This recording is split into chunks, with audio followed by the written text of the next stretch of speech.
Ambedkarism, Marxism, liberalism, Dravidianism, feminism, Gandhiism. What role are these great big isms of the 20th century playing in the 21st century? What relevance do they have today? Have a tree. I'm an atheist in the same way as I'm an leprechaun. Why have there been casteism existing in the country still today? Feminism, by definition, is the belief that men and women should have equal So the rights. nature of the system is to be as mean and rotten as you can, to try to maximize profit. I'm Sudipto Mondal, and welcome to this episode of What's Your Ism?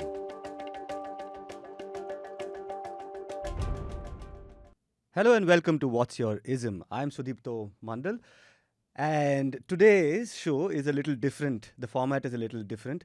Many times in the past, I've talked about how much work I put into these shows, the books I have to read, the research I have to do, days goes into all of this. And I try to do my best in order to make sure that the experience is enriching for you, that you feel educated at the end of that 1 hour discussion. But sometimes my best is not good enough because some topics are a little, how do I put it, beyond my grasp. And that's why I think that rather than do a, to do a half-baked job, the better thing to do is to get an expert to help me out, to bring you that experience. And for that reason, today, I have one of India's foremost investigative journalists, one of the most prominent feminist voices in India, South India definitely, but also in the country. In our office, we call her D-Boss. No, they don't. And he's been paid well enough to give this very kind introduction. I'm not really an expert in what we're going to talk about. Just that Sudipto did not edit any of those copies. So he does not know about VVPATs and EVMs much as of now. No, this VVPAT and EVM and all of that, that's what we're going to discuss on this episode in great detail. But for me, Dhanya, honestly, there was this one subject I always had trouble with, mathematics and all of that. This EVM business sounds a little to me like that. Okay, so I'm going to depend on you to help me with this interview. And the person we are interviewing is one of the most prominent voices in not just civil society, but one of the most prominent voices in the country talking about this controversy around the electronic voting machine. Dhanya, you've been interacting with this personality for many years. Can you tell our audiences why we have this person here today and a little bit about your interactions over the years with him? So Mr. MG Devasahayam, who's in the studio with us, is a former bureaucrat. He's also a member of the Constitutional Conduct Group of Civil Servants, a group of former bureaucrats and officers who have come together, I believe, only because their love for democracy and the democratic process. So for many years now, they have sort of been watching for us what's going wrong in the country, and they're the ones who are always warning us when something goes wrong. So he's here in the studio with us to discuss not just about the elections in the recent past, but also his own past, which is quite colorful and quite riveting, I feel. I think that's the part I've prepared for. He was a soldier in the army. In 1965, he was in the war, and there have been many, many interesting things that he was part of as a soldier. And then, of course, during the emergency, he was the district collector in Chandigarh, who was in charge of Jai Prakash Narayan, who was imprisoned in Chandigarh. So that's the part I want to really get into. And I think these two parts are connected in a way, because we are also at present living through some very difficult times. And I hope that in the course of this conversation, we can do this comparative between the 1970s and today. Right, Dhanya? Yes. And that's what his new book is also about. It's called Emergency and New Emergency. So he's just told us that the first copy of the book has come in. So you can all buy it. It's called Emergency and New Emergency, what he saw in the 1970s and what's happening now. Yeah. So I think to get things started off, Mr. Devasahayam, thank you, of course, for coming on What's Your Ism. But the backdrop for this discussion, I think, for starters, is what happened in the Maharashtra elections. Yeah, I specifically asked about Maharashtra election. See, a certain pattern has been developed by the Election Commission over the last few years to manufacture election results. That's what we are worried about as far as the electronic voting machine. See, per se, we have no enmity towards electronic voting machine. We have no enmity towards technology. Technology is very good. It has brought the world and the people tremendous amount of benefits. But when you use a technology for a certain purpose, we welcome it. But when you use it for democracy purposes, for election purposes, in world's largest democracy, and that too comprising of people of different caste, creed and faith, you've got to be very careful about technology because it can be misused. One such technology is electronic voting machine. I am not a technical person, so I will not go into the technical aspects. Even assuming it's a fine machine, it is not unfit for democracy and democratic elections because it doesn't comply with basic democracy principles. When you are voting, when a citizen is sovereign in a democracy, citizen is sovereign, and the voting process is not just standing in queue and pressing a button or casting some vote. You are transferring your sovereignty. It's very critical. Transferring of sovereignty by the citizen to his or her elected representatives. That is called the electoral process. It has to satisfy three fundamental essential principles. That the voter should know that her vote has been cast as intended, recorded as cast, and counted as recorded. Essential. She should know. The voter should know. Machine, not election commission, no. No, these three are there in the paper ballot. When the paper ballot is given to you, you see that, you have a look at the candidate's name and the symbol, then you put a stamp, again look at it. So, the knowledge is there, the knowledge leads to verifiability. The key is verifiability. The voter has verified that her vote has been cast as intended, recorded as cast, and counted as recorded, because counting also is done in an open way. Whereas in electronic voting machine, all the three are not there. All you do is go there, stand in the queue, go to the booth, and you see a light and hear a sound, press the button, hear a light, go away. No one knows. It might have happened, but no one knows. You don't know whether your vote has been cast as intended. They say then they are showing a small slip. I'll come to that. You don't know. But then, so originally that was the EVM. Then this criticism was there. Matter went before the Supreme Court. They said, all right, we will provide for the second one also. The voter should know that voter is cast as intended or recorded as cast. So a slip comes, 7 seconds, and falls down and goes away. Okay. And at that time, my very good friend was the Chief Election Commissioner, Qureshi, and all these fellows discussed. And then they also amended the rule, saying that there are two votes now. One is on the electronic voting machine, electronic memory. One is on the paper slip. The real vote is the paper slip. Which is a VVPAT. The VVPAT. The paper slip is the real vote. In the case of dispute, it is there. The real vote is a paper vote. Right. Electronic vote memory is only in the memory. So, but then what happened was the VVPAT was sabotaged by the Election Commission. Starting from 2017, I am using the word sabotage. They sabotaged the VVPAT and reduced it into an ordinary joke, a kind of, So, they refused to count the paper slip.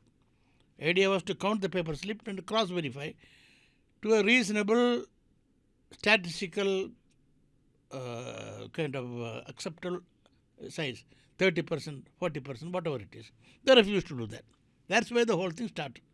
So what has happened is, in spite of introducing VVPAT, they have sabotaged the VVPAT. So let me just interrupt you here.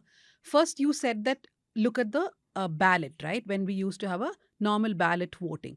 But we did have issues with that. We have seen how booth capturing was happening. That's the reason why India adopted for the system of EVMs. So would going back to the ballot not bring back all those problems now? No. This is a very good question that you asked. I have conducted elections with paper ballot. Not 1, 3 elections. Well, I wasn't. Then I have supervised elections. I have monitored elections. Then I have voted elections with electronic voting machine. So I can say with some amount of authority, yes, but very small scale. very small scale, not to give a 90% strike rate.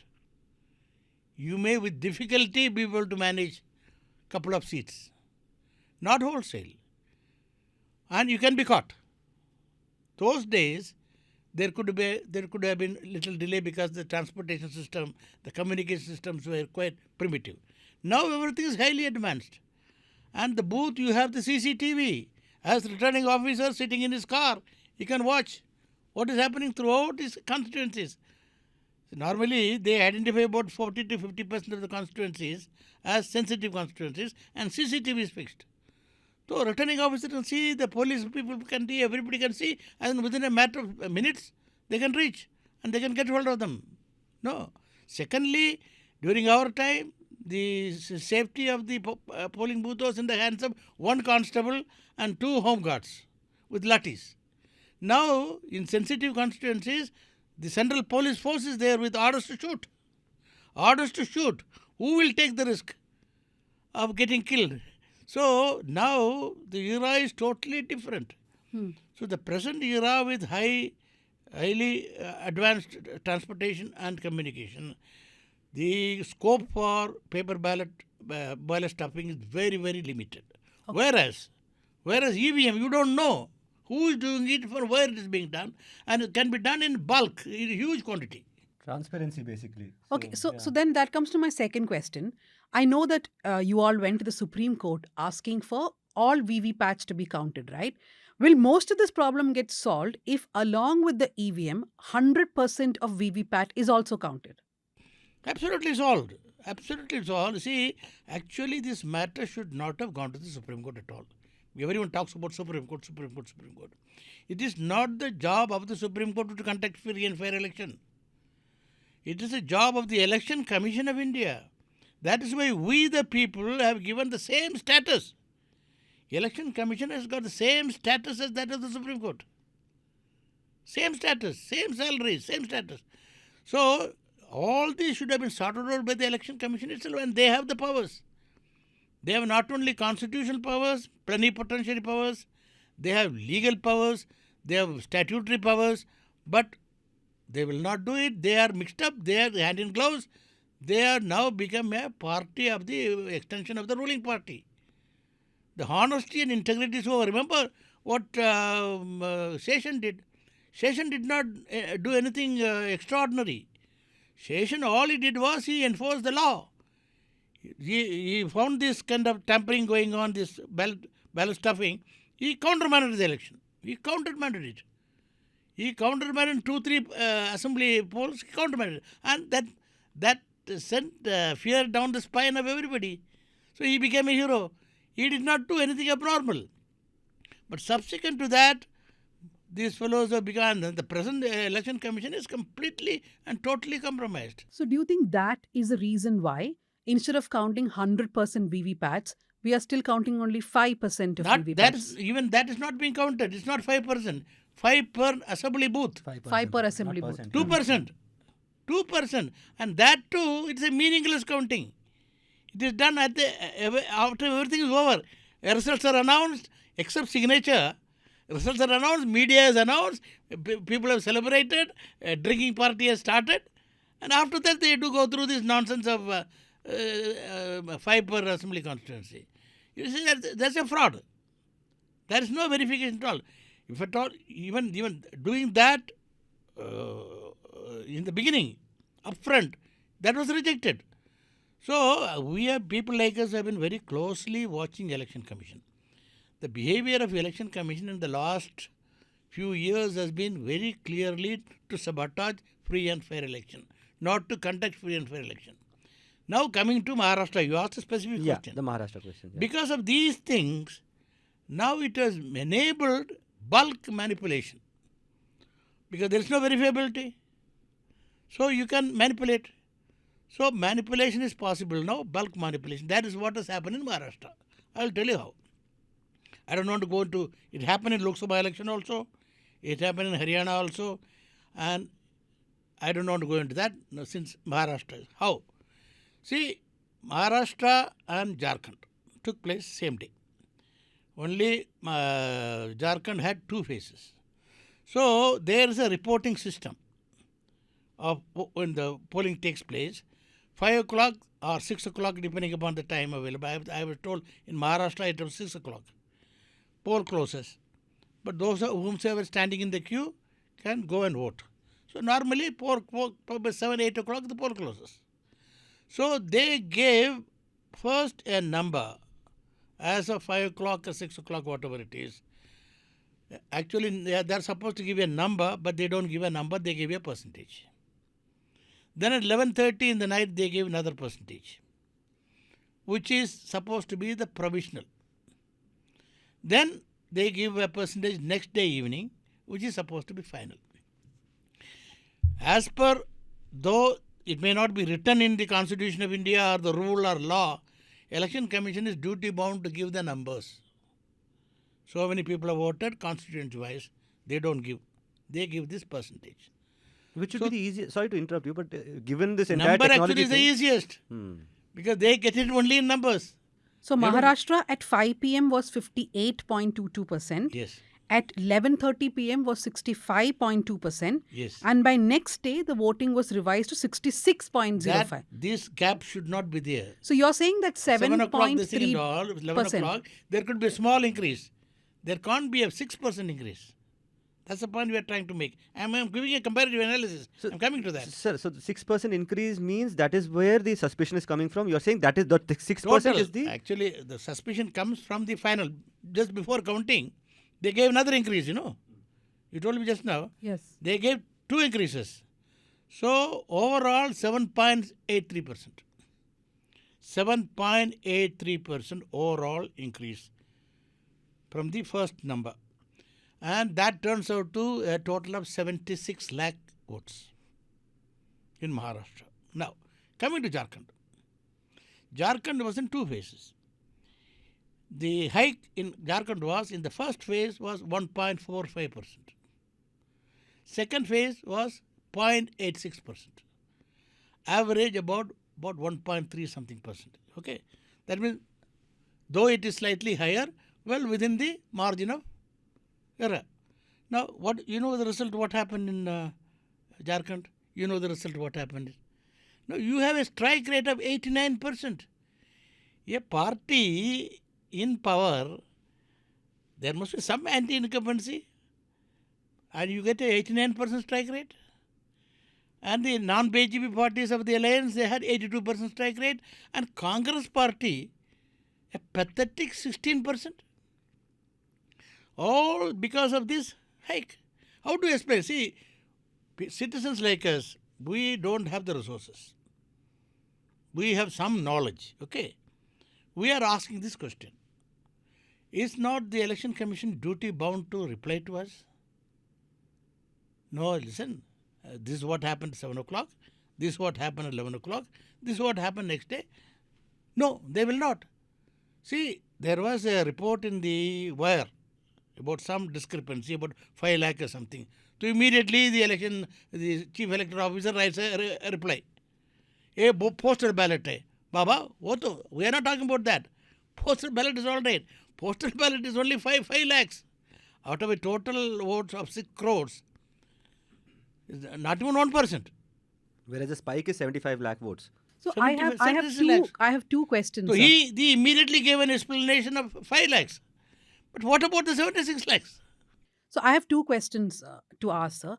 The first is that, okay, fine, this 7.83% that you're saying may look a bit abnormal, but is that also not possible? Because sometimes certain EVMs may have had problems, so the counting becomes late. People do vote till 8 o'clock in places, so the counting can take time. So what is the real problem? If that is so, Election Commission is duty bound to inform us. Case to case basis. Generally, it is not possible. That's why the standard deviation. Why are you providing for a standard variation? 1%? Why? For that only. If it is 1% in 0.86% in Jharkhand, how is it 0.7.3 in Maharashtra? Maharashtra is more advanced than Jharkhand. Jharkhand is a tribal state with a forest state. Their communications are not as good as Maharashtra. Maharashtra, the rate would have been much less. So, Same thing happened with Haryana, J&K also. J&K was less than 3%. With all the problems in J&K, the variation was 7%. Haryana was 7%. 7%. That's the point we are trying to make, that if there is a variation, there must be some uniformity, isn't it? But sir, isn't there a danger here? I understand that this question is being raised after the Maharashtra election. But for some neutral person who's watching this, they could feel that why is this question raised only when the BJP is winning election exactly. and not, let's say, when Karnataka, a Congress is winning election. So first thing, like you said, these are observations you have made from your knowledge. These are not actually allegations which are provable, right? So two things. It is provable. Actually, just to I'm add to the sorry, same it is thing, provable, isn't it? Sir, just to add to what she was saying, I suppose, I mean, on behalf of other ignorant people like myself, Yeah. the thing is, when we look at the issue from above, we are hearing a Devasahayam pointing to some suspicious things, but not able to provide any hard evidence to show that this happened and these votes were added here, those votes were added here, and that, I suppose, is putting... Good question. Yeah. Good question. Hard evidence will start when there is investigation starts. I am challenging the Election Commission of India to start an investigation. See, murder takes place. Somebody is lying dead. Nobody has seen who killed. I happen to see that dead body. I go to the police. I have no idea as to who killed. So, police will say, unless I tell him who killed, they will not raise an FIR. They will raise an FIR, put a special team and start an investigation. But sir, they are saying that there is no dead body. It is your imagination because you did not imagine the dead body during the Karnataka election. 7.83% is the dead body. 0.86% in Jharkhand is the dead body. Dead body is there. They can't say no. They can't say no. They themselves give the numbers. All these figures I am giving you is not our imagination. It is all numbers and given by, only we did the extrapolation. They won't give the number. The dead body is there. So, but they will refuse. In that case, tomorrow all the police stations should close down. Because how many cases you can give direct evidence? Most of the heinous cases you can't give direct evidence. So just a small doubt over here. So you're saying that in all these elections which are suspicious, there is this one segment of votes which get added right towards the end. Is that a pattern you're saying? Yes, they have now So those are- recently established a pattern starting from 2024 parliament election. Okay, so Earlier it used to be the maximum was 3%. Maximum. I have seen former chief election commissioners and election commissioners, some of them are very close friends of mine. I talk only after checking to them. And they have told me it can never be more than 1.5%. No way. Even yesterday, Qureshi has given a statement in an interview. It can't be. The question is what we are asking them to explain this 7.83% in Maharashtra. Similarly, in Lok Sabha also, there were, in Orissa it was 12.5%. Andhra was 12.4%. You explain that. See, the question is, media is not asking any. Media, I am really extremely sorry. It's a great tragedy of media. See, 23rd, the election is results announced. 24th, it is reported in the media. 25th, Hindu carries a 5-page analysis. As if overnight people have voted for this analysis, that analysis. what do you expect us to do, sir? From where Okay. they found out this analysis, I don't know. No, No, but I'm not we are defending the also Hindu- we are also we are also sad at what the media does, which is why we have a program called Newsins, which comes every Saturday. You should watch it, where our colleague Manisha Pandey makes Yeah. fun of the media. But sir, I just want to maybe close this topic. You also have to go into what is your ism, right?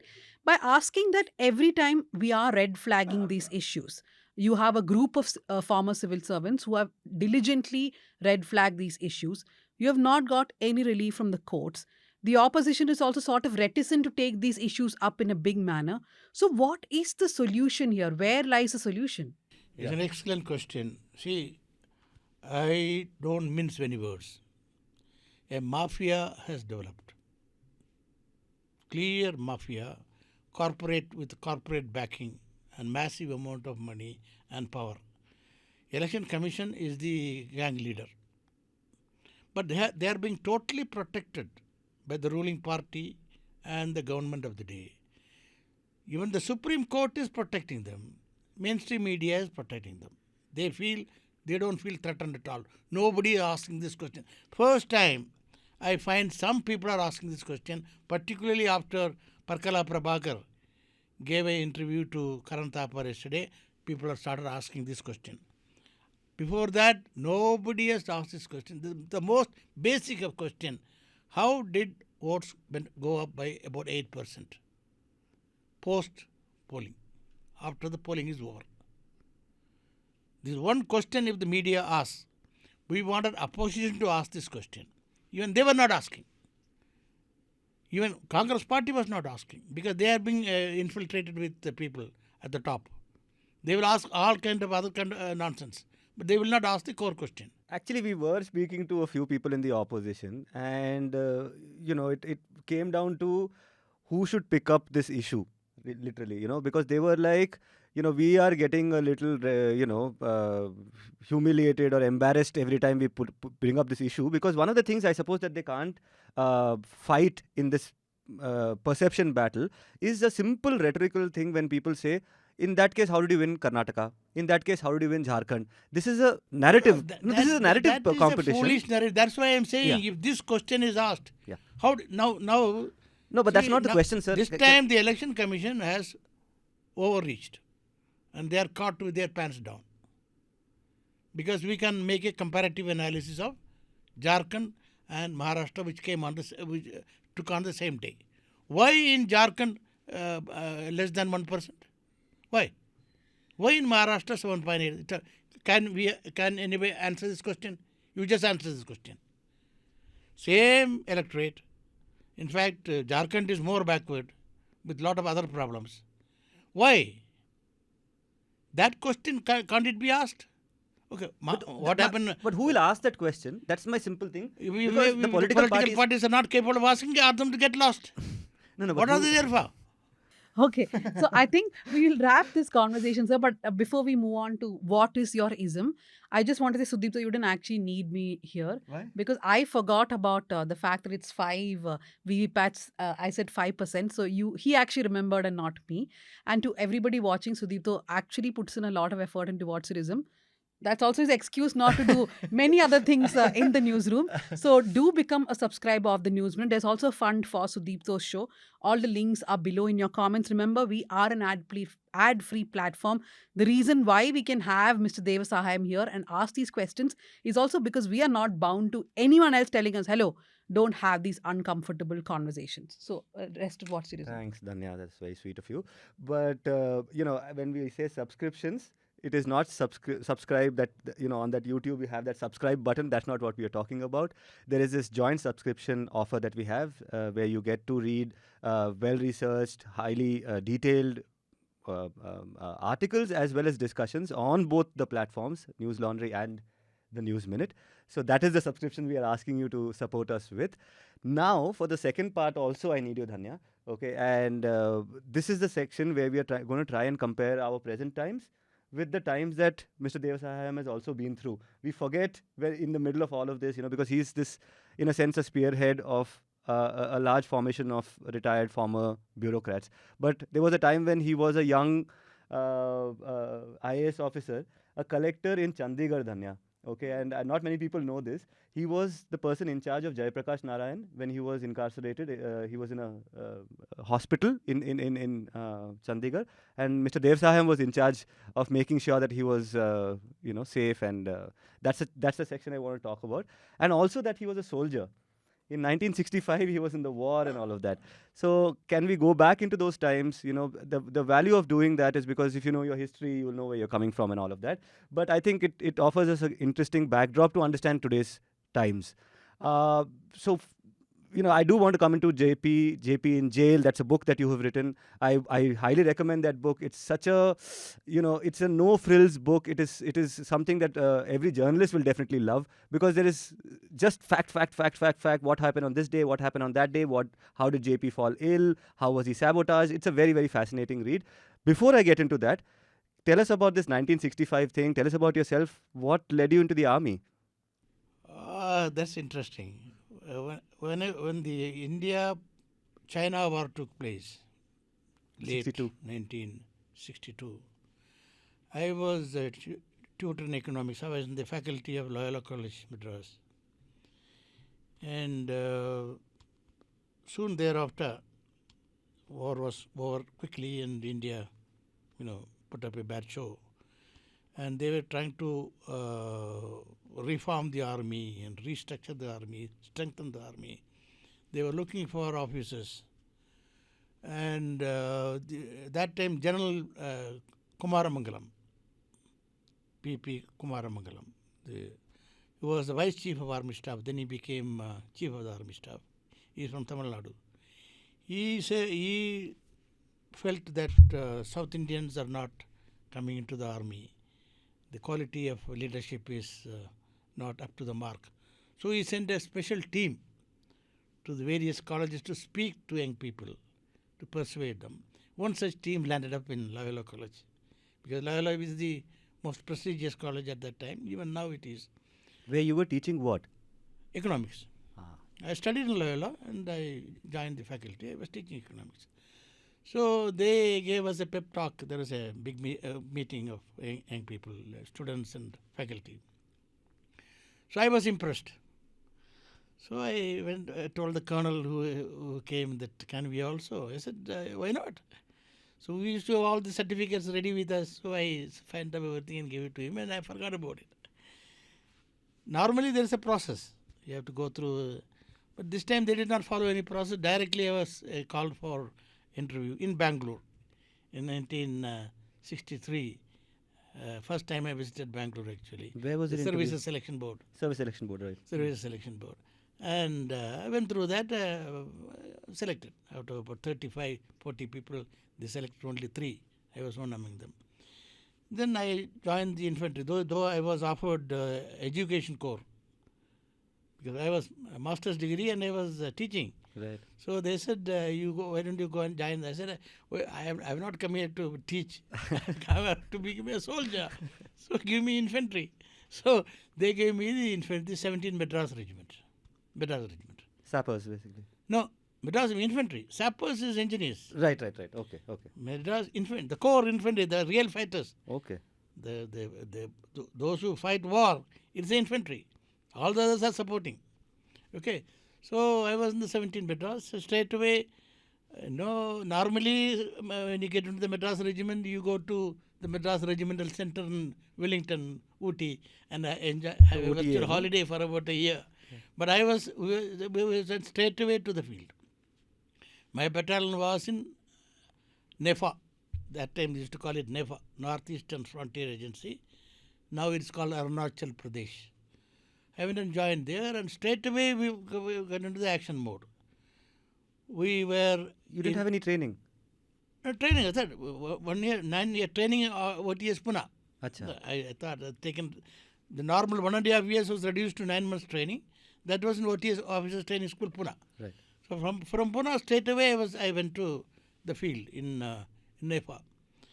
And then immediately we plunged into those days, these East Bengal infiltrators used to take place, and we used to participate in this aid to civil authority in Assam. The Chakma and so many other refugees also were coming. That Assam problem was there.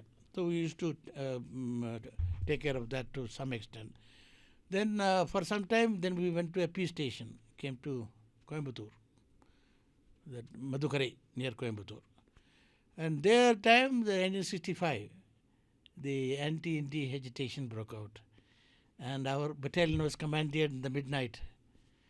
We had to rush to places like Tiruchendur and Pollachi. And we only brought the situation under control. It was going out of hand. We were getting killed. And it was first-hand experience for aid to civil authority. And who were the leading figures of that agitation and all of that? DMK. DMK came to power only because of that only. Yes. Another and all this kind of DMK was the core. Karnataka and all these people. Yeah. So anyway, after that we moved to. No, we were in a peace station. The 1965 war came. At that time, I had moved for a specialized training to MAO, Corps of Signaling Officers. So they closed down it and I was summoned from there and we moved to... Mao is in Madhya Pradesh. Mao is Madhya Pradesh. Mao is Madhya Pradesh. It's the military headquarters of war. Something like that, yeah. Mao. It's got the infantry school is there. Yeah. And the school of signal is there. Right. So anyway, Ambedkar I was joined... educated in Mao, by the way. Who? Ambedkar was educated in Mao, by Yeah. the way. I joined from there actually and we were assigned to the Rajasthan sector in Pakistan, Gadra, Hyderabad. There's another Hyderabad there. In Pakistan, there's a Hyderabad. Yeah. Yes. So we were on that axis. That's where the war took place. I took part in the 1965 war. It was quite an experience and it was, unfortunately, we were not fully ready those days because nobody was ready for war in 1965. Our equipments were new, weapons were thrust on us. Anyway, we tried to, we penetrated about 35 miles into the Pakistan territory. When the ceasefire was announced, we were about 35-40 miles inside Pakistan. So that is the 1965 war experience that we have. And our battalion suffered quite badly. Some people were killed, air raid, because India was not using the air force, Pakistan was using the air force, and they could come and attack us. Anyway, I escaped. I did not get. Then from there we moved to Nagaland. Nagaland, counterinsurgency, 67, 68. We were in Nagaland. There I participated in 2-3 very important counterinsurgency operations, wherein we captured hostiles. Those days, it was still East Pakistan. They used to get weapons from East Pakistan and then used to go to China. Via that route, go to Burma and go to China and get trained, much better equipped and come back. Almost equal, fighting at equal par with the Indian army. They were very well equipped and very well armed, very well trained. So we had quite a tough time handling these people. And there also I participated in the...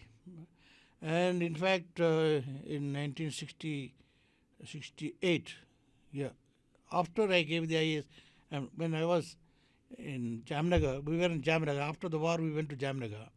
When we were in Jamnagar, I gave the IAS examination in 1967. Then I went away to Nagaland and I got selected I was invited for interview and then I got selected in January, February of 68. After that, we went for a major operation. There I was nearly killed. I miraculously escaped. There was a major attack on major Naga infantry, what do you call that, people who had come from China. So Zivu, it's called Jivu near Kohima.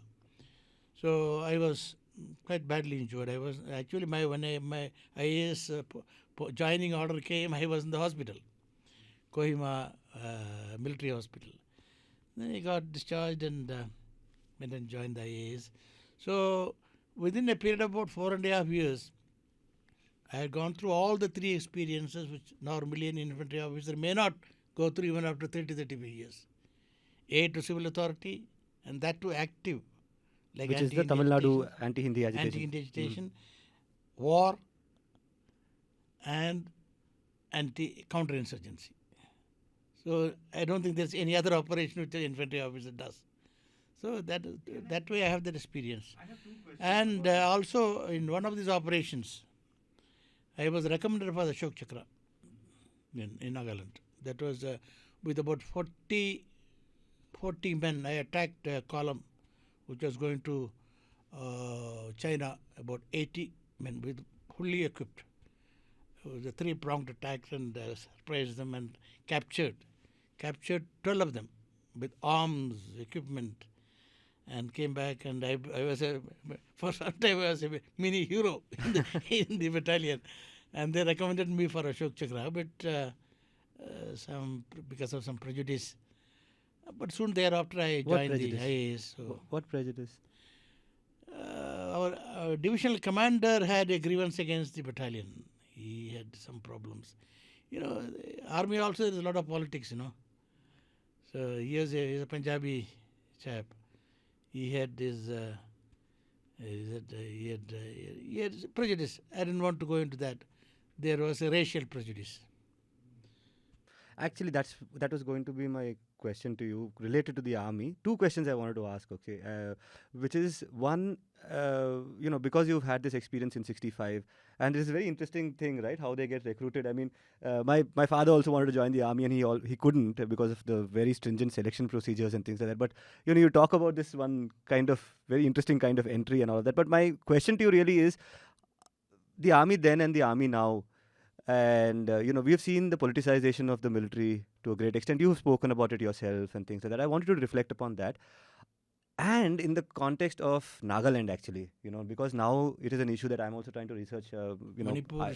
I was in the Naga Accord. I was in Nagaland and Manipur, both. Right. So the Naga Accord is in discussion right now, and for the longest time we didn't know what the parameters of the accord were, what was the engagement and things like that. I was trying to say that back then, as a young officer, you were carrying out the mandate of the Indian state in that sense. Any force that is outside of the constitutional framework, you were taking them on and all of that. But if you look at Naga history, sir, from a humanitarian perspective, from the perspective of indigenous rights and these kind of things, it has been a complicated, to use a safe word, it's been a complicated relationship between the Indian state and the Naga people. So were you aware of these things when you were a young officer posted in that region? Yes or whatever, but how would you look at it now? I mean, that's what I'm more interested to know. Yeah, it's a very good question. See, unfortunately, our relationship with the entire tribal community has been a matter of question. Some or other, the deep prejudice, the Aryan prejudice or whatever you call it, tribals where, the caste system in Hinduism has a big role to play. Because, you have that superiority or inferiority. And tribals constitute the lowest rung, scheduled caste, scheduled tribes. And the word scheduled tribe itself is a bit, not complimentary at all. So all these, the entire state we are talking about are all tribes. Now what is happening in Manipur? Is it tribe versus non-tribe.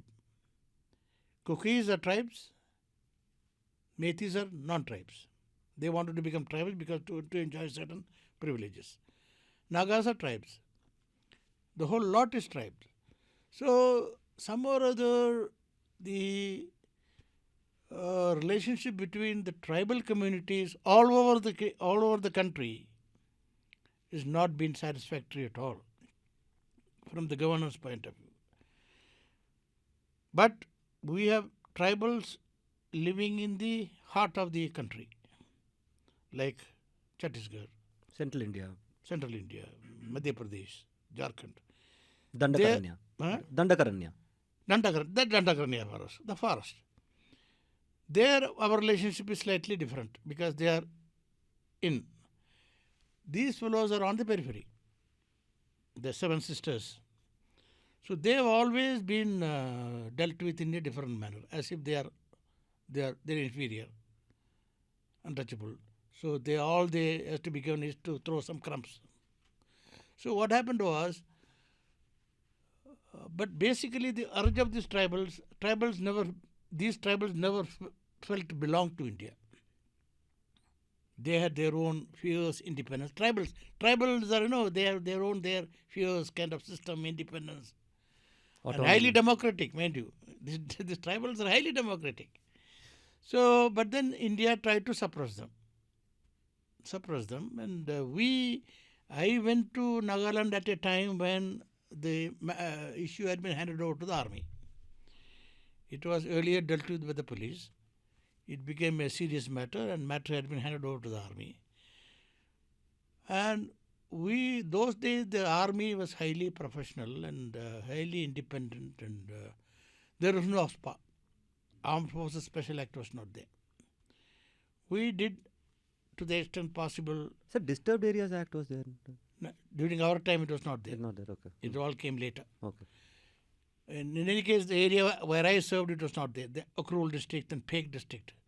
I was in the Peg district of Nagaland and Ukrul district of Manipur. It was not there. We functioned well within but then there we had one very important dogma. I don't know whether recently I read an article in where that civilians, when we are dealing with our own civilians, weapons, we only used to carry our rifles. We could not carry any, even the machine guns we will not carry, medium machine guns we will not carry, mortars we will not carry. It is only the personal weapons that we used to carry, because we did not treat them as enemies. Just your bolt action rifle kind of thing. Yeah, those days bolt action rifle and the Sten gun. We used to carry Sten gun. And we treated them not as enemies. They are our own citizens, misguided citizens. Army, enemy is different. We are trained to kill the enemy. Actually, we are trained with all this, because I was trained in all the weapons. I could fire medium machine gun, I could fire mortar, everything. But we were not strictly prohibited. That was the culture. Now we look at what is happening in Manipur. Machine guns are being carried by the police. Police is carrying the machine gun. Police is carrying machine guns. So you said the difference. Second, army is completely drunk with AFSPA. Armed Forces Special Power Authority gives them immense powers to the army. They can do anything. They have been killing people. Remember what happened in Nagaland a couple of years ago, and no question. And they have been doing all these kind of things, and it gives them unlimited powers. And now they say they make it a precondition. It's a very good question. I can spend a little more time on this. Please. Yeah. You see, Indian laws and system, the governance system, clearly makes provision for controlling law and order, controlling mutiny, controlling this kind of situation. It is there. Number one, if there is a law and order problem, it is the job of the district administration. The police, functioning under the district magistrate. District magistrate is the chap. Police is an agency given to the district magistrate. Now they have completely removed that. Police has been given complete unfettered power. They have come directly under the politicians. This is a very dangerous. That is why this Chief Minister fellow in Manipur is playing such havoc. Now police is taking orders from the politicians, not from the district magistrates. Earlier, police could not move. That's how we worked in Punjab. Even the SP has to take orders from the district magistrate on certain matters. Okay, so now that is completely gone. Now what has happened is that because that control is completely gone, but then law still provides one, police taking action, magistrates taking action, control. If they are unable to do that, there is a provision in the CRPC, section 130 if I remember, they can invade the army. District magistrates have got the powers to summon the army for a limited time. If the situation goes out of control, there's a mutiny, there's a major kind of this thing, all right, control it and go away. Magistrate will be present there. So there's a provision there. There's a third provision. Even if there's a magistrate is not there, if the army is available, they can intervene. Army officers can intervene, control the situation if there is a mutiny. There's a major, that provision is there. Beyond that, if it goes, then it becomes, section 144. Then you have the curfew and all this. All these are there. Now, army refuses to go unless you impose AFSPA. I won't come. district magistrates have completely lost their authority. See, law and order, as you know, is a decentralized. It happens. It doesn't happen in Delhi. It happens at the district magistrate and the police should have the powers to control it. So now the district magistrate asking the army to come, though he is bound to come, he said, I will not come unless there is AFSPA. So AFSPA, DM has no powers to impose AFSPA. AFSPA can be imposed only by the state government or the central government. So with the result, you have converted the governance of the state into a rogue kind of situation.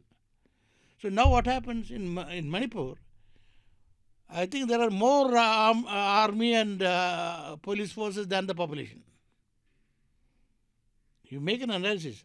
I think the total population of Manipur is about 30 lakhs or so, right? I think there are about 2 lakhs uniformed people. Police, army, this, that. What are they doing? God alone knows.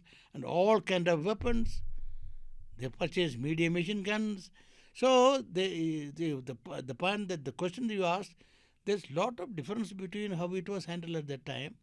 That time the role of each and every agency was well defined.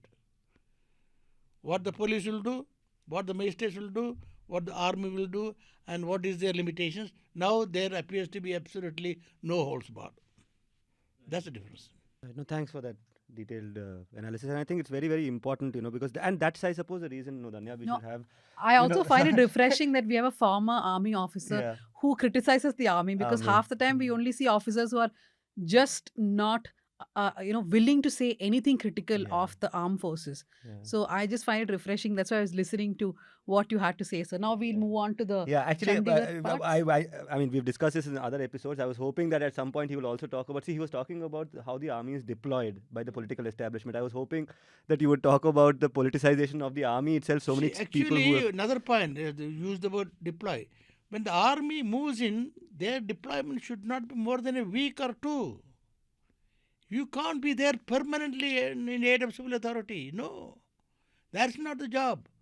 J&K, they've destroyed J&K because of that. And they've destroyed Manipur because of that. They have destroyed the tribal areas because of that. Army is meant for shoot to kill. And if they are coming in for aid to civil authority for a limited period, control the situation and go.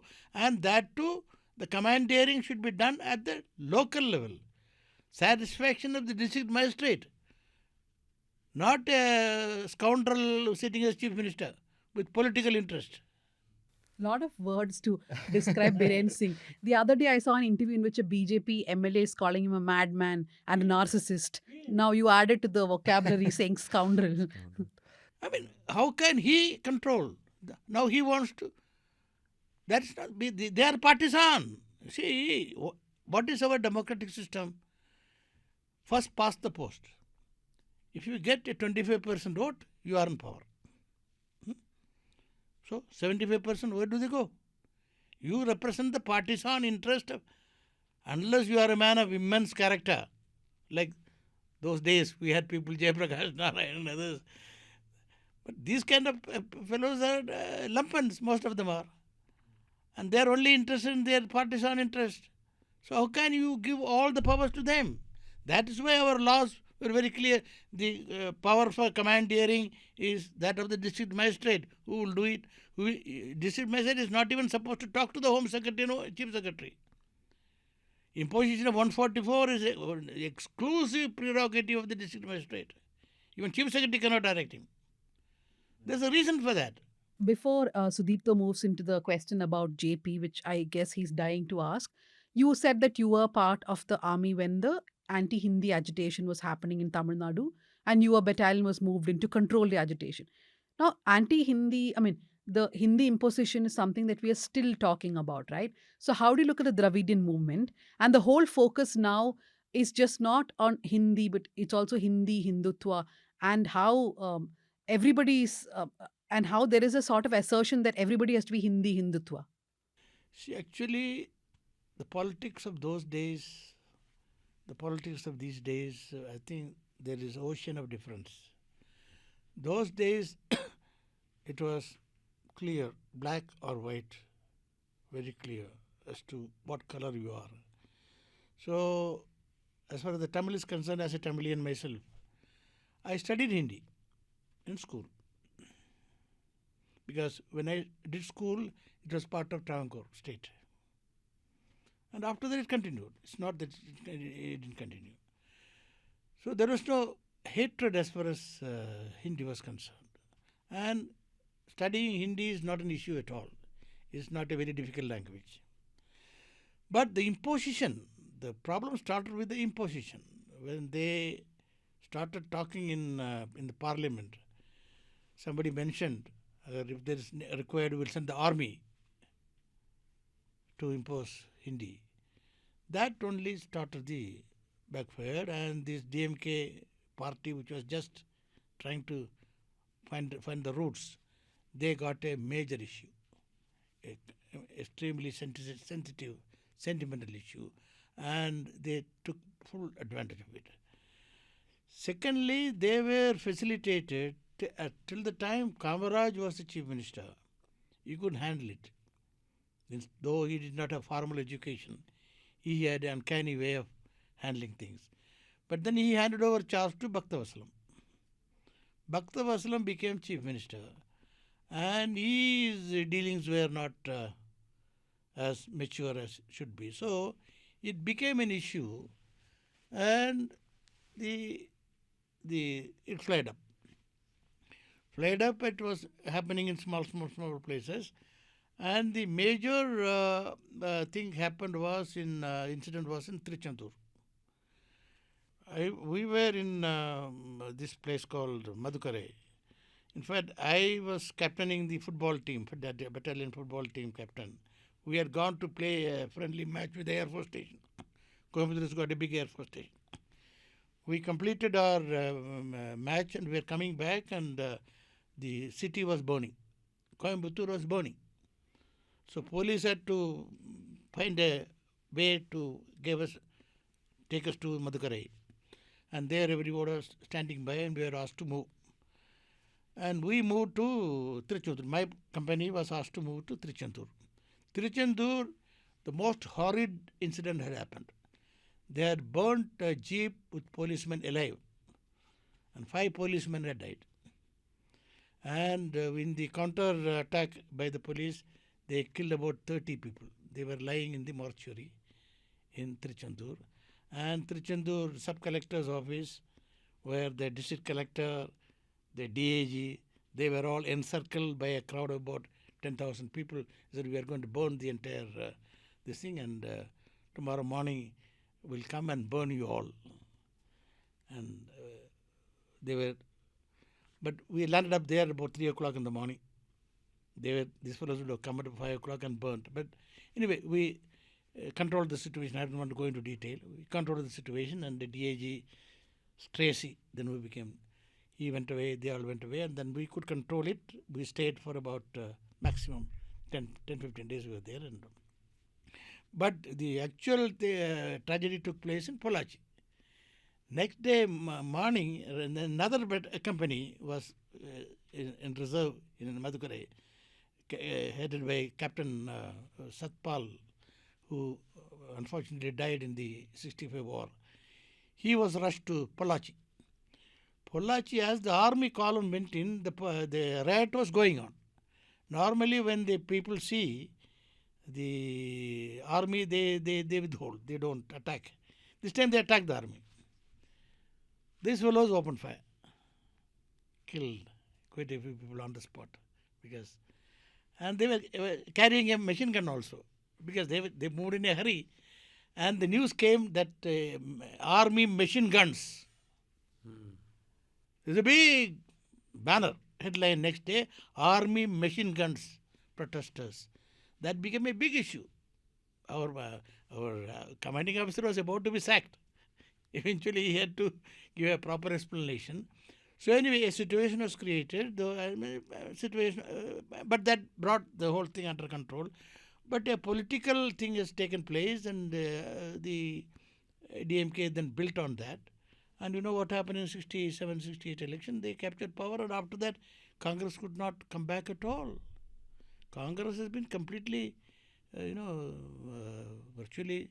So, but now what is happening is, now comparing to now a lot of things are watered down. Now Hindi is only Namka Vaste is an issue. Otherwise it's not an issue. So much of Hindi have come into Tamil Nadu. So many migrants have come into Tamil Nadu. Most of them speak in Hindi. In fact, in Madras, you can hear Hindi quite often. And it became a language of conversation, and nobody is bothered. We have become much more cosmopolitan. So Hindi, though imposition again, the moment you start imposition, there is again a resentment. Like recently, that incident was there about, one of the departments are The trying LIC to website was LIC completely in website, Hindi. yes, that was the reason one. So otherwise, but the Hindutva is the real danger. Hindi is not the danger at all. Hindi is of no consequence for Tamil particularly. It's a very easy language. In fact, even now, I am more fluent in Hindi than Tamil. To tell you, I can speak much more fluently in Hindi than Tamil. So, but Hindutva is an extremely dangerous situation which is creeping in. And media is also giving place to this all kind of nonsense that is going on. I watch the Tamil Nadu media, particularly the electronic media, to give too much of importance to this Hindutva characters coming out with all kind of nonsense. So to conclude, I would say the Hindutva creeping in is much, much more dangerous than the Hindi. We'll have to realize it that way. Just if you can talk about your time, as a collector in Chandigarh. No, And- briefly I will mention, Yeah. so that, what happened was that 1974 I took over as DC Chandigarh, and you are also district magistrate. Then when the emergency was declared on 26th of June, I was district magistrate of Chandigarh. Then emergency came into, but emergency was not really, there was hardly anything, okay, except that some noise was being made. But it gained importance on the 1st of July when JP came to Chandigarh as my prisoner. There were clear directions from Indira Gandhi. Indira Gandhi was directly handling it through her principal secretary, P.N. Dhar. All instructions used to come from the PMO, and I was the nodal officer, the district magistrate, because the jail was also under my control, and the law and order, police, and all this. So that JP will not be put in jail. Condition number one. JP will not be in jail. He will stay only in the hospital related, because he had some health problems. He was a diabetic and he had some. So we converted a guest house into a jail. PGA had postgraduate institute of, like EVMs. We have one in PGA in Chandigarh. They had two guest houses. So we converted one guest house into a jail. Declared it as a jail under the Punjab jail manual, and JP was housed there. And that is how this thing started. So initially, I had heard about JP even as a toddler, small. See, when India became freedom, 1947, I was six years old. And when we became 50 and all, I was, that time, I have heard Jayaprakash Narayan's name more than Mahatma Gandhi's name in Nagarkoil. There's a reason. My eldest brother, difference about 15 years between us, he used to always speak about JP. Then I found out why. Because of the 1942 jailbreak, Hazaribagh. I became a great hero, because Quit India movement came alive because of his jailbreak. Mahatma Gandhi had announced Quit India movement on August 8th of 1942. He broke jail in November from Hazaribagh, very high security prison, and he became a hero. So I had heard about him, and after that also we have been off and on. But initially I was quite cautious. He's quite a fiery character. He was underground and all. I was under the impression that he is a terrorist type of man. But I started talking to him and conversing with him. I found a man of a very high intellect. extremely highly educated. He's one of the highest educated politician in India. And his concept and the way he was approaching, he was talking and all, I said, this fellow is different. So let me take care of him. Because I was not at all happy about emergency. Because democracy, I said, I had a passion for democracy. You took some risks actually to make sure that he's not ill-treated. For example, I think you defied the government of India orders. That came a little later. But initially I'm talking about how I made up my mind that this man must be protected. Because so I had, first of all, I had to be convinced myself. So I said this man needs to be protected. If at all there is a need for a democracy to come back, only this man can bring it about. I was convinced in the first couple of weeks. Then I started behaving because he was in custody. What do you call the lonely custody? What do you call that? Solitary confinement. Virtual solitary confinement. So I was the only company. Nobody else could go. Police also, only the SP had access. The security fellows, nobody else, and doctors. Doctors also, not all doctors, the select doctors. So, but I had unfettered access because I could walk in and sit down with him, and the moment I go and sit down, others will vanish. They can't even hear. So I used to converse with him almost every second day. So kept on learning a lot of things with him, and eventually I decided that then only that conspiracy was opening up. I'm just being very brief. The conspiracy was led by Sanjay Gandhi. Indira Gandhi had great love and affection for JP. She had only put him behind technically, but he was like her father figure, because JP was very close to Jawaharlal Nehru, like his younger brother, and particularly their wives. JP's wife and Jawaharlal Nehru's wife were very close, more close than sisters actually. So he had a special relationship, and JP used to say Indira Gandhi was a child who grew up on my lap. Used to call her Hindu, Hindu. So, but Sanjay Gandhi, he was in his early 30s. That fellow was in link with RSS. The book is there. You can read that. RSS had a role to play in emergency. RSS had a hand in the emergency by influencing Sanjay Gandhi.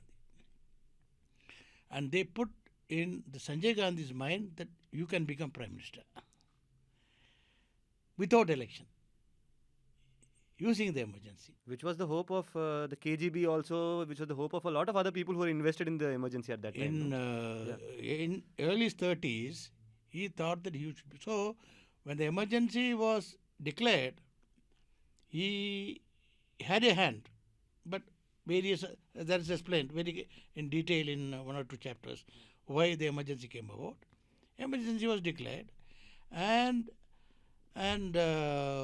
things came under control. Once the emergency is declared, Indira Gandhi started repenting it. Indira Gandhi wanted a reconciliation. Early reconciliation, I have dealt with that also. Early reconciliation. And several steps were taken. I also participated in the reconciliation process, tried to bring in Sheikh Abdullah, but that was sabotaged by Sanjay Gandhi. Then Indira Gandhi brought in a British Lord Fenner Brockway, a very reputed Labour MP, was very close to Indian establishment and JP and all. That was sabotaged. That is when I decided to get him out of the PGA, rush to Bombay. Yeah. That is there. But basically, there were two power centers. Indira Gandhi, PMO, and good people like P.N. Dar, Principal Secretary, Sugata Das Gupta, advisors and all this. They were all pro-JP. They are trying to break and restore normalcy. But the mafia was controlled by Sanjay Gandhi. So Sanjay Gandhi had a hand in this conspiracy. not to kill JP, but to disable him. Because the whole concept idea was Sanjay Gandhi and company saw JP as the real threat. In the event of an election, real threat. So he did not want election actually. 75, election was postponed. 75, it was due. 76, it was due on 76. 76, 72, 76, 71, 76. It was postponed. Sanjay Gandhi did not want election. But Indira Gandhi wanted to prove her credibility as a Democrat and daughter of Jawaharlal Nehru was questioned. So, international pressure. Not CB, but then the normal, the civil society in USA, the civil society in UK, civil society in Europe, lot of pressure, media. So she wanted to do the election. But they all thought that, okay, even if there is an election, formality, hey, jeet jayenge. That's why the ocean of difference. The election 1977, in spite of all this, it was very free and fair. The EC did its job. Swaminathan was the election commissioner, South Indian, Tamil. And I was returning officer. Absolutely. Indira Gandhi did not, and there are quite a few incidents that took place. In fact, a very leading Congress fellow was the candidate in Chandigarh, whereas the Janata Party candidate was Krishna Kant. We had no resources whatsoever. Yashpal Kapoor was the candidate of the Indira Gandhi's right-hand man.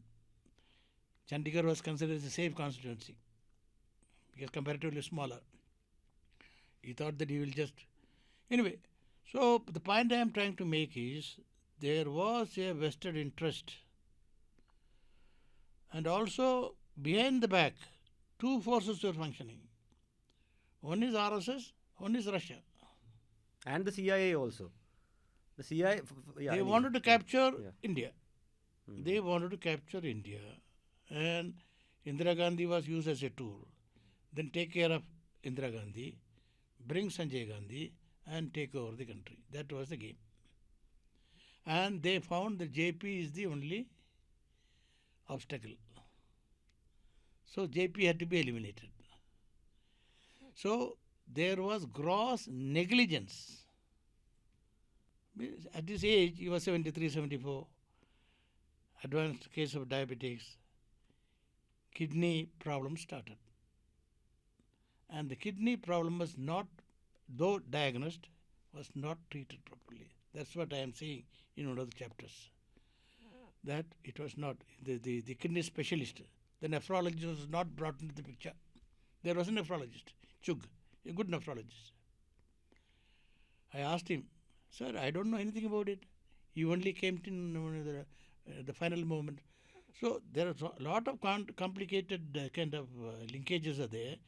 But the central point that I am trying to make is that the present dispensation is far, far worse than what it was at that time. Emergency is nothing compared to what is happening now. That's what I am trying to say in the book. Emergency is nothing. Systematic destruction of institutions did not take place. It was ad hoc.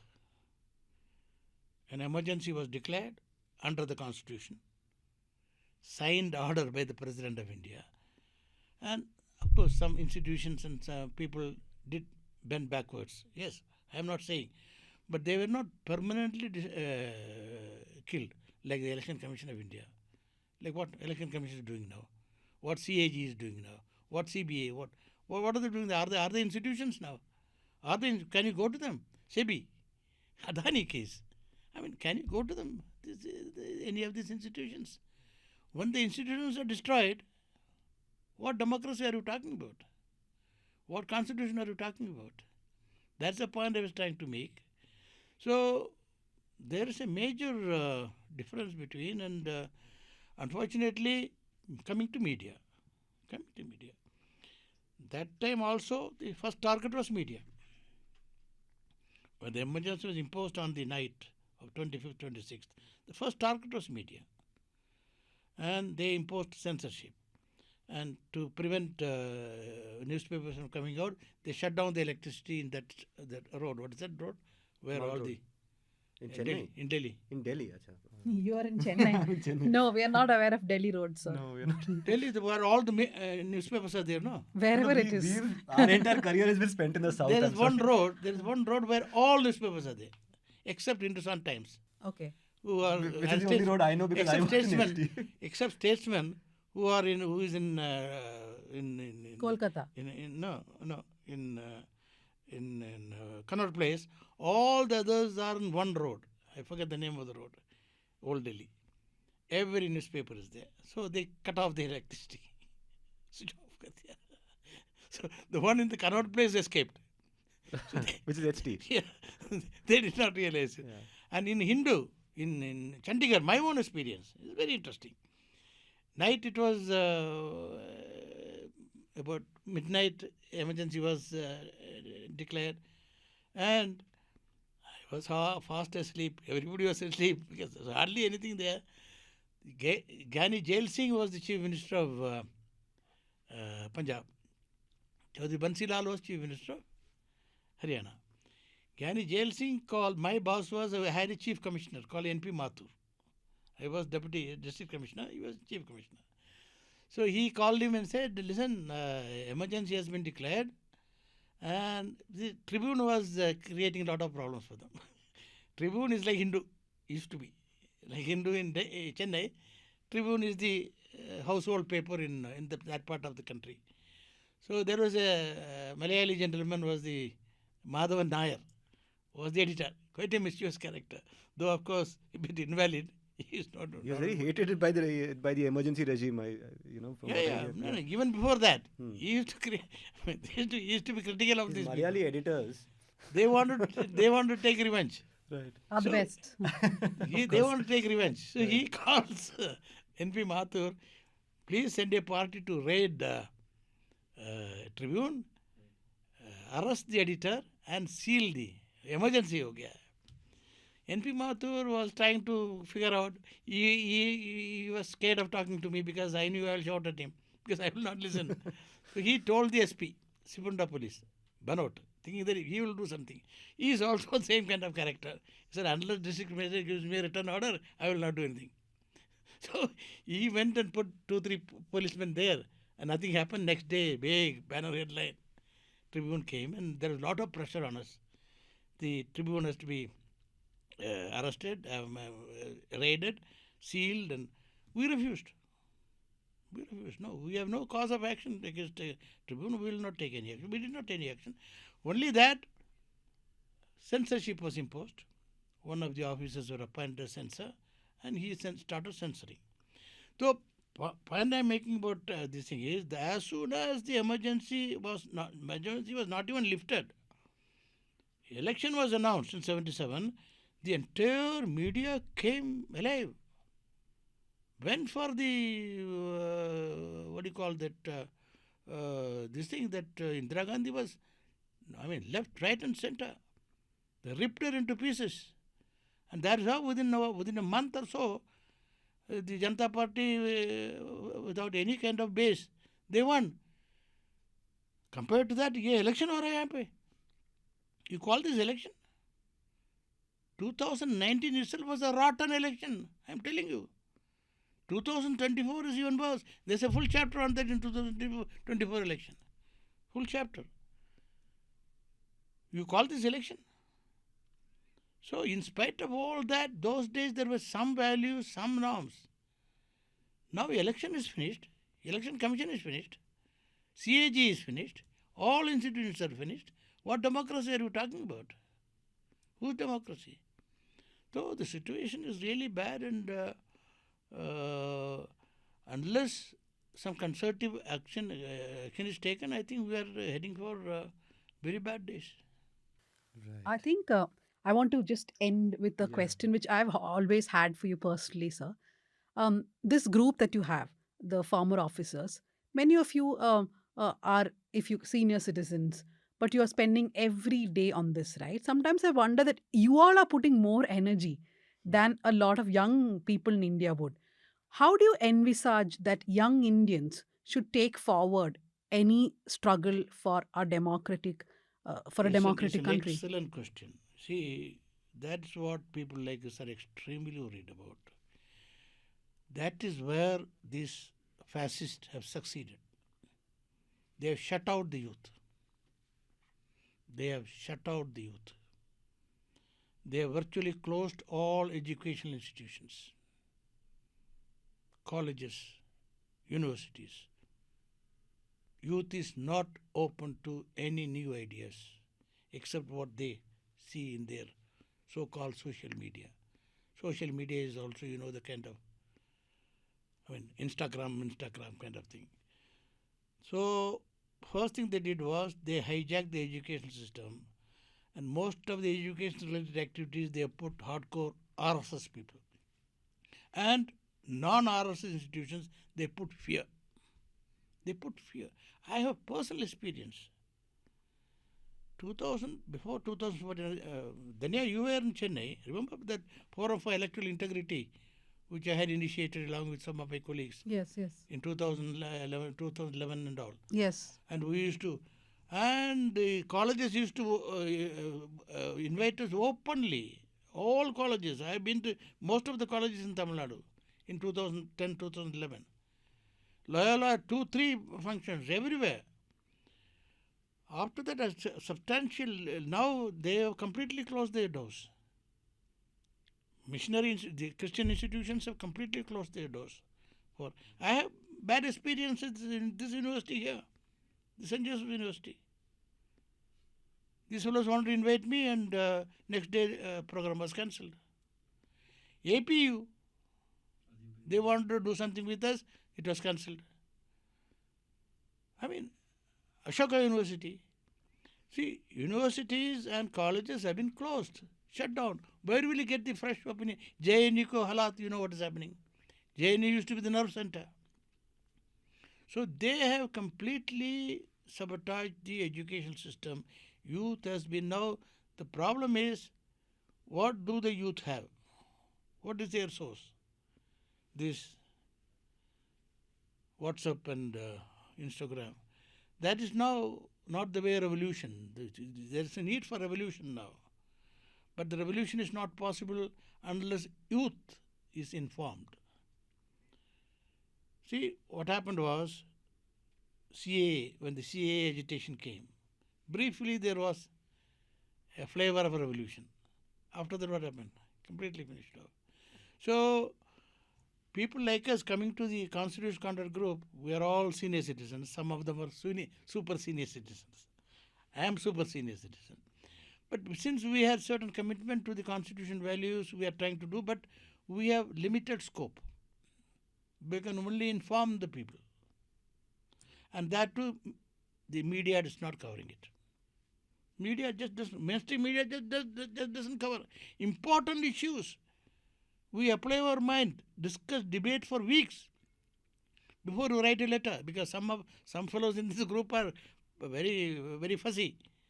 They are very keen that it must be completely factual. Otherwise, they will not endorse. But mainstream media just doesn't look at it. Only you people, Wire and a couple of others are publishing it. Others don't. They have been told not to. None of our letters are, except very few, gets coverage in the media. If media doesn't do it, how will the people come to know? So even our effort to inform the people, because of the fascist control over the media, is not reaching out. So among ourselves also there is frustration. See, we are taking so much of risk, we are putting out, but still nothing is happening. Except in 1 or 2 cases where we directly write to the bureaucrats, there is some impact. Recently, that initiative is done by Harsh Mandir. He coordinates that. So that communal kind of in Uttarakhand and all, there is some impact. Otherwise, it doesn't have much of an impact. On the election commission, how many times you have written to the election commission? They won't even reply. They won't even reply to people like us who are miles senior to them. So the crowd is the media today. I think media, I'm looking media as the enemy number one of India. I'm telling you, be very frank about it. Because I have seen through all that, I have seen how Indian Express behaved. Those days, what Indian Express was. Actually, the Goenka came all the way from Calcutta to compliment me. He came to my house. Aapke paas baith karke dosa khana hai. Came and ate. My wife prepared very good dosas for him. And he complimented me all the way and got a license for starting the Indian Express in Chandigarh. I mean, that's the kind of relationship that you had. But during my period, only Indian Express started in Chandigarh. Before that, there was only Tribune. Nobody else was there. So now, where do we go? Where is the media? Except your alternative media, and that too some of you, not all. Right. So, Okay. media- So media is here we are. Yeah, We are media still is here. the We're still kicking. We're alive. Thanks to your support and all that. But Dhanya, if there are a few points over there I just wanted to mull over by way of conclusion. I'm afraid, of course, Mr. Devasahayam, we are a little out of time now. But a few things that I picked up over there. I mean, this reference to the generations that you come from, and I think I want you to know that, at least from my perspective, I see that generation of people as a national treasure. And the reason for that is that what your experiences, your learnings shine a light on today. What is the youth? If the youth which is not led by their elders is, I suppose, a youth that is astray, and and that's, I suppose, the reason why we should pay more attention to what people of your generation are saying, and also because the mainstream media doesn't cover these issues, and because universities and colleges are not focusing. We have no access to the youth today. Yeah. I am willing to go. Right. That's what I told you. Right. I am willing to go, and people are willing to go, but we have no access to the youth. So if young people are listening, I have not interacted with the youth for the last about 7-8 years now. Ever since Modi came, shut down. Shut. Even my own Christian Catholic institutions, I am a Catholic. Even our own institutions, they have blocked us. They have blocked us because they are scared. They are scared. They have branded me as a troublemonger. Like that, we have no access to except for general, maybe something else. No access is there. Absolutely no access. So yeah, to conclude, one line that you said, I'm just remembering again, that media is the number one enemy of India. That's a horrible thing to hear, and also something that we should certainly reflect upon as to how is the media acting in India. On our part, we do our bit to keep readers informed, educated.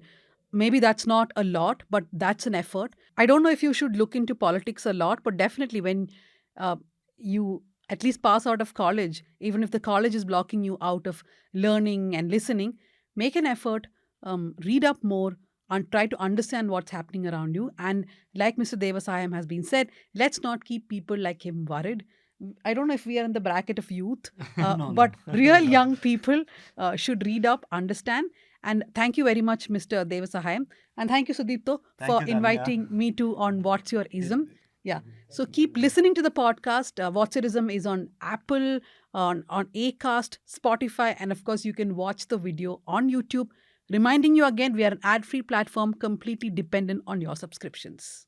And like this new format, hate this new format, please let me know. You have my email ID. It is sudiptomandal at thenewsminute.com. Please write in with your comments. I do want to do this more and more, just so that I can take that extra step in your direction to ensure that some of these difficult and complicated topics are broken down. So that is the effort behind this show. Please write in and tell us what you think about these things. Thank you. See you in the next episode. Thank you, Mr. Devasahayam. Thank you very much. Thank you for this opportunity.